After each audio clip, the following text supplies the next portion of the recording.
বাবা পিঠে খেতে আসলাম আমরা, আমি আর মাহিন। বাড়িতে পিঠা খাইতে আইছি।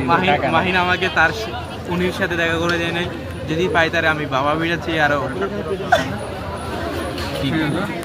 এটা হচ্ছে শীতের পিঠা। আজকে আমরা পিঠা উৎসবে চিতই পিঠা এবং পাটিসাপটা খাবো। চিতই পিঠা খাবো আমরা ভর্তা দিই। শুরু কর দিই তো। শুরু করলাম, একটু টেস্ট করে দেখি। আমি একটু প্রথমে জাল দিয়ে টেস্ট করতেছি।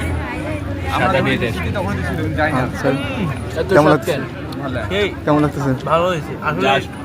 জামাইয়াদের পিঠা পাচ্ছি, তাদের বৈশিষ্ট্য আসলে জামাইয়ের মতো। দেখলাম পিঠার সব কেমন লাগে? সেই চট্টগ্রামের মতো। হ্যাঁ, সে আমার ভালো লাগছে। বেগুন ভর্তাটা ঠিক আমি চট্টগ্রামের মতো পাইলাম, কারণ হচ্ছে এই জামাই আদর পিঠা করে যারা ইনভেস্ট করছে তারা হচ্ছে আমাদের চট্টগ্রামে, সেই জন্য এই শার্টটা বাইরে অনেক ভালো লাগছে। ডিসকাউন্ট নিতে পারো, একটা বেশি আসবে পিঠা। ঠিক আছে। সরিষা ভর্তা দেয় না? সেই রিয়াজ ভালো রিপুদে চট্টগ্রামের লোক হইতেছিস তোরা।